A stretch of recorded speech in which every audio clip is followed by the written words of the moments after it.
Allahabad high court ने मुसलमानों में दूसरी शादी को लेकर बड़ी टिप्पणी की। हाईकोर्ट ने कहा कि अगर कोई शख्स अपनी पहली पत्नी और बच्चों का ख्याल नहीं रख सकता तो उसे दूसरी शादी करने का कोई अधिकार, कोई हक नहीं है।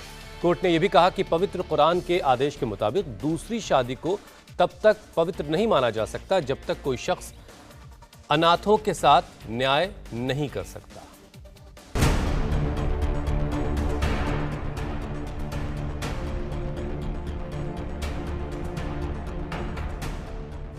सूरा 4 आयत 3 कुरान का धार्मिक आदेश सभी मुस्लिम पुरुषों पर बाध्यकारी है, जो विशेष रूप से सभी मुस्लिम पुरुषों को अनाथों के साथ न्यायपूर्ण बर्ताव करने के लिए बाध्य करता है। फिर वे अपनी पसंद के महिलाओं से 2 या 3 या 4 शादी कर सकते हैं, लेकिन अगर एक मुस्लिम पुरुष को डर है कि वो उनके साथ न्यायपूर्ण बर्ताव नहीं कर पाएगा और अगर कोई मुस्लिम पुरुष अपनी पहली पत्नी और बच्चों को पालने में सक्षम नहीं है तो पवित्र कुरान के उपरोक्त आदेश के मुताबिक वो दूसरी महिला से शादी नहीं कर सकता है। ये टिप्पणी इलाहाबाद हाईकोर्ट के 2 जजों की बेंच की है। जस्टिस SP केसरवानी और जस्टिस राजेंद्र कुमार की खंडपीठ ने इस टिप्पणी में पवित्र कुरान का हवाला दिया है और उसके बाद मुस्लिम समाज में दूसरी शादी को लेकर एक बड़ी नजीर खींच दी है। यही है फैसले की वो कॉपी जिसने पूरे मुस्लिम समाज में हलचल पैदा कर दी है। 10 पेज की इस ऑब्जर्वेशन और फैसले में हाईकोर्ट ने हर बारीक पहलू का जिक्र किया है और बाकायदा कुरान की आयतों के साथ साथ संविधान में दिए गए अधिकारों को भी ध्यान में रखा गया है। सबसे पहले आपको बताते हैं कि आखिर ये मामला क्या है। मामले में याचिकाकर्ता अजीजुर रहमान और हमीदुन्निसा की शादी 12 मई 1999 में हुई थी। हमीदुन्निसा अपने पिता की एकमात्र जीवित संतान है। हमीदुन्निसा के पिता ने अपनी अचल संपत्ति अपनी बेटी को दान कर दी। वो अपने 3 बच्चों के साथ 93 साल के अपने पिता की देखभाल करती हैं।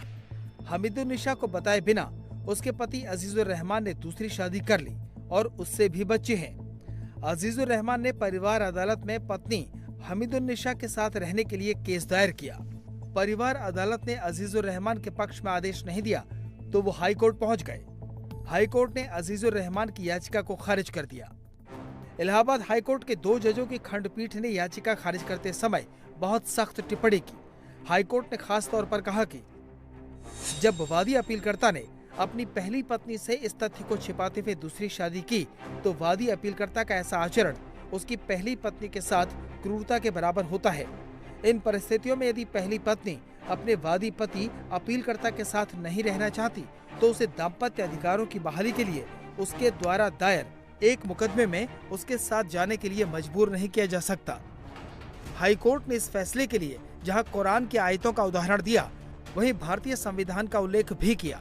कोर्ट ने कहा, यदि वादी अपीलकर्ता पति के दाम्पत्य अधिकारों की डिग्री प्रदान करने के तर्क को स्वीकार कर लिया जाता है तो प्रतिवादी पत्नी के दृष्टिकोण से यह भारतीय संविधान के अनुच्छेद 21 के तहत गारंटीकृत उसके मौलिक अधिकारों का उल्लंघन होगा।